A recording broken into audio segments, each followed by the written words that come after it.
In this edition of Hispanic Lifestyle, we talk with comedian, actor, and philanthropist Cheech Marin. I didn't know a lot about contemporary art. I knew about classical art. Visit with a Latina professional boxer. Don't wait until somebody's gonna come knocking at your door and offer you this. And get insights from Latina community leaders. I'm Richard Sandoval, and welcome to Hispanic Lifestyle. Hispanic Lifestyle is pleased to have the support of Union Bank, building a responsible future for their clients, communities, and colleagues. For more information, visit their website, unionbank.com.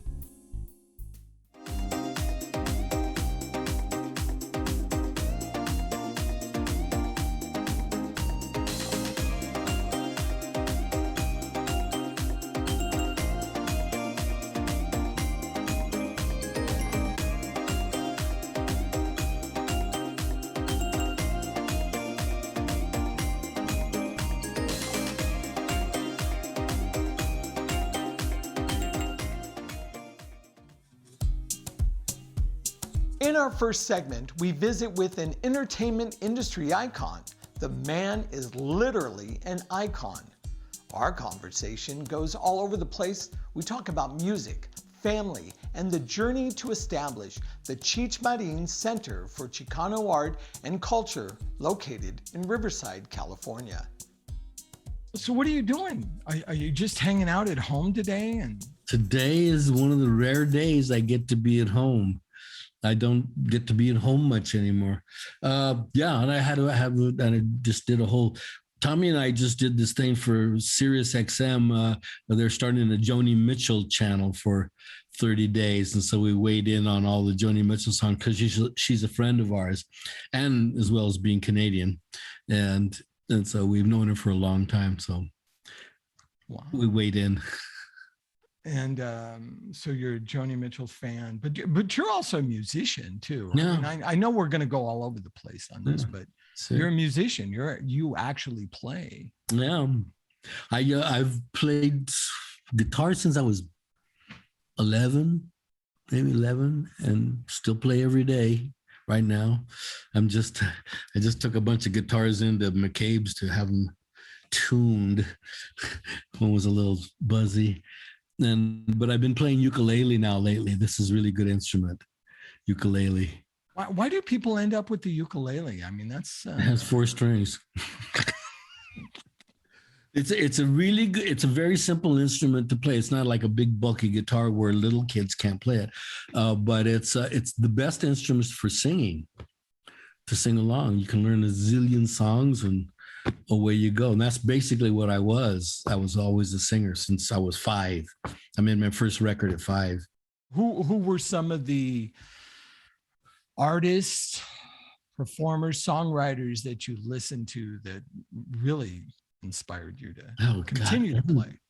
Everybody that sings. I sang little Mexican songs, because I could sing in tune at an early age. I was 5. I could sing squeaky little voice, but in tune, So my mother had this friend Abel, and he had this little record company. He used to record neighborhood people, and issue records. It was acetates, and so he had me sing songs into like a big RCA Victor kind of megaphone there, and he used to sing songs and distribute them in the neighborhood. So I became famous in the neighborhood.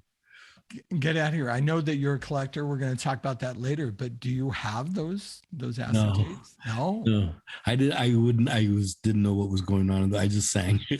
Oh, how funny. You think about all the stuff that you have kept over the years and the stuff that you throw away. I mean, you got to throw away something. So. I didn't know the difference between keeping and throwing away at that point, but I soon learned. I was a collector of something all my life. I mean, from marbles, baseball cards, matchbook covers, whatever. I collected them, and because I had a passion for like organization and to get the whole set and all that. Which is really kind of counter to the character, the personality that you assume once in a while. And yeah.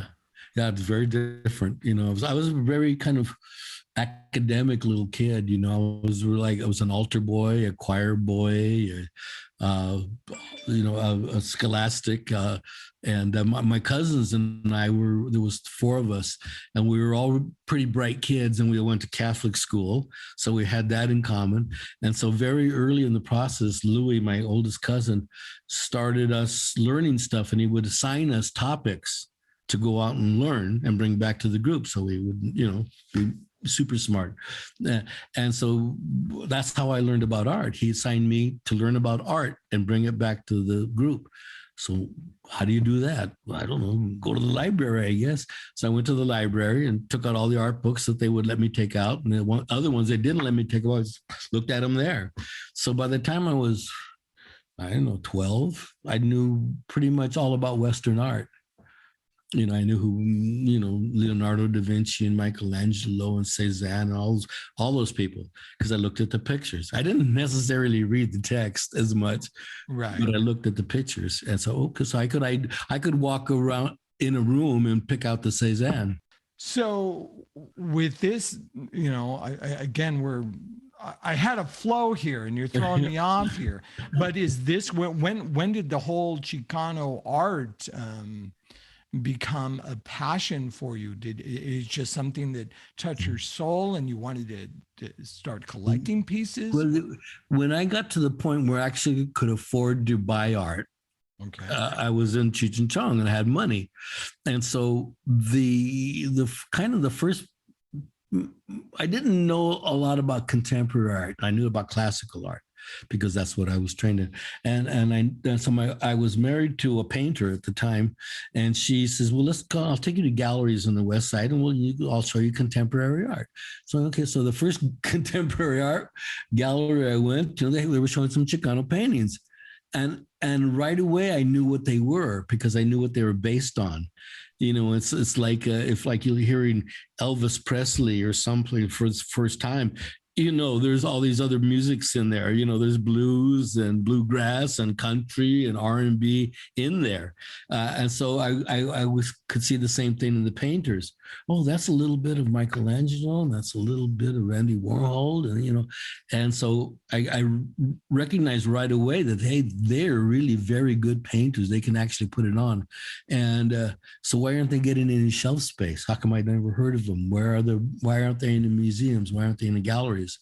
And so I was a dangerous guy at that time, because I knew what the art was. I had money to collect it, and I had a celebrity in order to proselytize for it.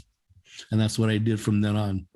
I have seen other interviews that you have done, and you just have this massive collection of art, and specifically Chicano artists.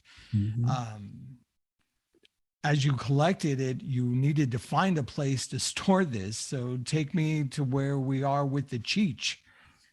Okay. Well, at first, I just collected. I needed something green to go over the couch, It's like, oh, that's kind of green. I can use that. And so then I started collecting. So, but then my mania, and it is an addiction, collecting, no matter what you collect. If you collect stamps or, it's an addiction. And so I started collecting Chicano art because I had the money to do it. And also I started meeting all the artists. So it was a very personalized collection. I talked to all the artists. They became friends of mine. They would show me works in progress, and then they would introduce me to all their other Chicano friends that were painters. And so I was dialed into the middle of that artistic community right away, and they because I was an artist, of sorts, and so we had really good friendships. So I started collecting their art, and so then I couldn't fit any more paintings under the bed, and so I had to get storage.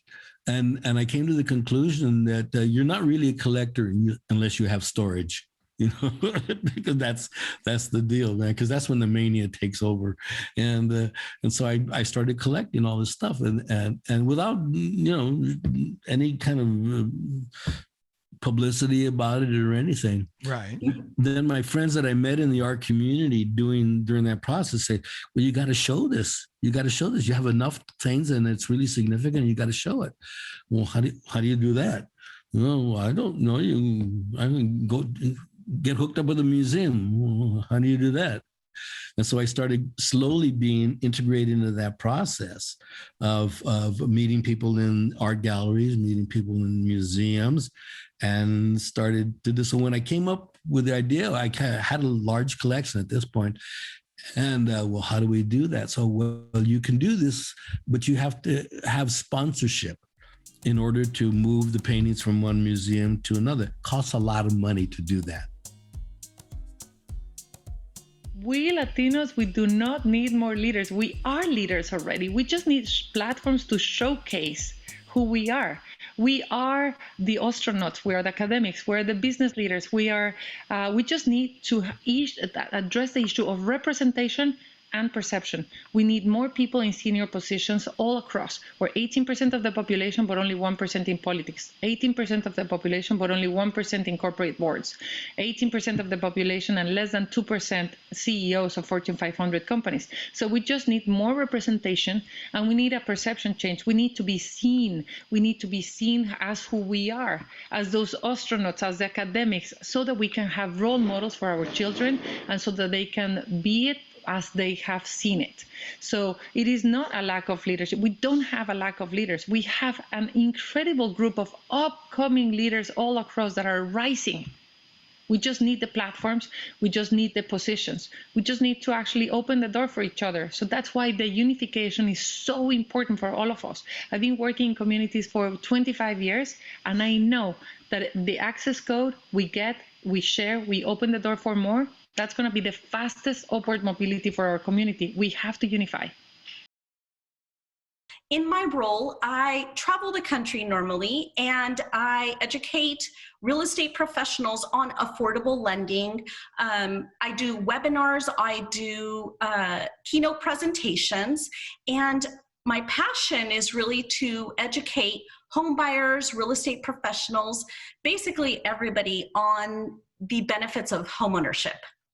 I'm very particular with how I do carry myself. I'm very particular with, certain things about my persona. And I want to make sure that I'm taken very seriously. We as Latinas have to, cut barriers in our industries and in so many career paths that women go through. And, setting yourself apart, being that role model or being that person, that accomplished something, but bring the persona with you. Make sure that you show up the way that you want to be seen. Something important for me as a young girl, I admired my mom, always so elegant, always carrying herself so well. We used to see novelas, as a young Latina girl, and I used to think, can I look like that one day? And, not that I maybe look like, an actriz de novela, but, I definitely want to make sure that, everyone within my community or anywhere where I present myself sees me and, maybe I'm going to impact them, to maybe, take it one step further. We don't want to conform to anything. And it's my style, it's all me, but it's been shaped by so many women in my career. I mean, really, I'll go back to a mentor. I'll go back to my first mentor, and she dressed impeccable. She taught me the nuances of how to carry myself as a woman in a man's industry. And it truly had such an impact on me. And, it starts from a young girl with your mom, and it ends with your boss or, just a girlfriend who you admire and want to emulate. The Mexican American Bar Foundation is a tremendous part of, what keeps me going, what energizes me. It's an organization that is there to serve law students of a Latino background and help them achieve their goals by trying to overcome some of the significant financial obstacles that exist for students. Law school is extremely expensive. It's not getting any cheaper. And So we're there through our scholarship program for the students to try to get them to the finish line. They've worked so hard. They've achieved so much. And really, a lot of people just need a helping hand really to get to the finish line. And so I really hope that that's what the foundation does. And I get so much happiness and hope from my work with the foundation. The other trustees are so committed to our mission, and it energizes me to be around people who are like-minded and see the future and are excited about the future and want to help these future lawyers get to where they should be, which is, barred members of the California State Bar, deciding for themselves what kind of practice they want to have, what kind of goals they want to set for themselves. And then, of course, meeting the students. Gosh, I am so glad that I went to school 20 years ago, because I've never seen smarter, more thoughtful, more energized, socially conscious people than law students right now. It's really incredible the way that they want to give back.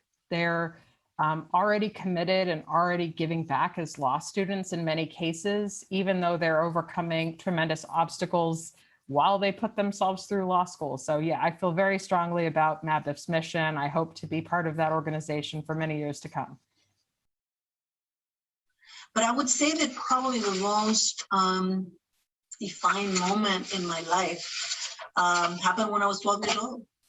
My mom was deported, and I was left home with two younger sisters, a 10-year-old and an 18-month-old.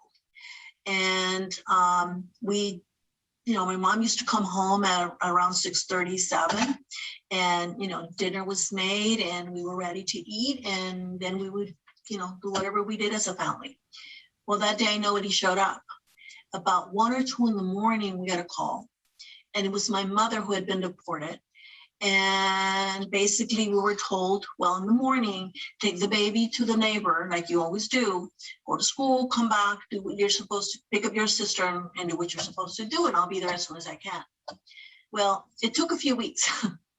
And by the time my mom came back, I had become a strategic planner. I had understood how many hours I needed to sell to make enough money to pay the rent, electricity, phone, and have enough money to take my sisters to the movies on Sunday. I also had planned out my life up to age 30. I knew the names of the 2 children I was going to have, and I had planned out my whole life. I was so good at it that when I turned 30, I spent the entire day crying because I didn't know what I was going to do for the rest of my life. So to me, what that says is, I know that I have to take a step back and understand what the future looks like to be able to then plan out for the things that are coming. And I always like to have a plan B. And that makes me probably not very spontaneous, but I think that it defines my need to be disciplined about how we work together, how we make a difference, what are the additional skill sets that we need to be able to move through that next step. And I think in healthcare, it makes a difference. I think in business, it makes a difference. But I also think that it helps us see what else could be, and how do we change the future that we have in front of us if we don't like it. In our conversation with professional boxer and 2022 Hispanic Lifestyle Latina of Influence honoree Maricela Cornejo. This former WBC International Female Super Middleweight title champion talks about her recent bout and her passion for the sport of boxing. I just have to know, you've been asked this a million times. What is it about this sport that you decided you felt a passion for to pursue boxing? I mean, well, first of all, thank you so much for having me here this morning. It's been a very early morning for me. It's 9 o'clock. I've been up since 2 a.m. I don't know why. I just wake up and I can't go to sleep. So I was going to ask you. Yeah. I mean, you're still worked up. You just had a bout over the weekend. Yes. Oh, that's true. Yeah. So yeah, it went well. I won. So it was out in Costa Rica. But I mean, what got me interested in the sport was I wanted to see how I reacted if I got punched in the face. Really. I mean, it's not you're not curious about that? How you know, I am not the best looking guy in the world, but I appreciate, and there is just nothing that I want to happen to whatever look I have in this face, especially get smacked at it. As a matter of fact, I go to the point of hoping I don't get smacked in the face. Oh, God. I'm sorry. Did you mention Chris Rock? I'm just. Oh gosh. So anyway, so I ended up truly falling in love with the sport. I was doing the acting thing. I call it like everybody and their grandma out in Hollywood. And I had a small role with Eric Roberts in a comedy movie, White Tea. And it was in the theaters. It was in the big screen. So I was like, oh my gosh, I want to lose weight. So I went in and I, wanted to lose 5-10 pounds till this day. I'm still trying to lose those 5-10 pounds. So then I fell in love with the sport. They told me I hit like a man, and I was like, okay, that must be a good thing in boxing. So I did see the directors on set when I would go in auditions, and they would all of us, we were extras. Standing up, in dresses and heels, and they'd be like, "Oh, what do you do?" Just to kill some time, get to know us, and girls would say the thing, and then here I am in a dress and heels. Oh, I'm a boxer. They'd be like, "What? Come over here, tell us more. When do you fight?" And I saw how they would favor me and give me more opportunities. So I was like, this may lead me into something else, So. But luckily I fell in love with the sport, and I picked up fairly quick. I fought only 4 amateur fights. I started at 23 years old. That's very late in the game. Yeah, I was going to say, I've been reading about your career, and you, it looks like you picked up the sport a little late. So thanks for bringing that up. Yeah, I did pick up the sport very late. I played college volleyball and softball. I was the pitcher, so fast pitch, so kind of like the hip twerk and the shoulders. I get the speed. So I don't know, but I looked like a robot. When I first started, I fought 4 amateur fights within the first 8 months. By month 9 of learning what a jab was, I turned pro. Yeah. So a lot of people like in the sport that they don't know, they're like, what the heck? How did that happen? You've been like, they're just shocked. But was it because you were that good? I have to ask this question. Was it because you were that good and the sport just came to you? I picked up really fast. They just were thirsty for talent. Which was it? Well, one, I picked up really fast. I remember the first time I sparred, I was like looking like that. By month 6, I was moving around pretty decent. And you could tell, and I could tell also that there was something here. So I was like, there's something here. And I wasn't getting any younger, so I was like, I'm going to turn pro. That time there wasn't many women out there so much. I was like, this is missing in the women. And I studied what was missing, what they were doing, why world champions weren't known, and why weren't they getting out there and being in front of people instead of being like, well, they're not giving me this. Truly, promoters said they would complain, even though it was true what the girls would be saying. It's like, don't wait until somebody's going to come knocking at your door and offer you this. Go out there, get in front of everybody's faces and show them why they should work with you. So I studied that, and I moved around a lot of places, and truly God blessed me with so many people in my path that would lead me, that would help me from one lily pad to the next. And because they saw I would put in the work. They saw how disciplined, how dedicated, how boxing was my life. So they wanted to be a part of that. Everybody likes to see that. And boxing is such a cool sport. So God blessed me with that, with having people to help me out, get me from one place to another.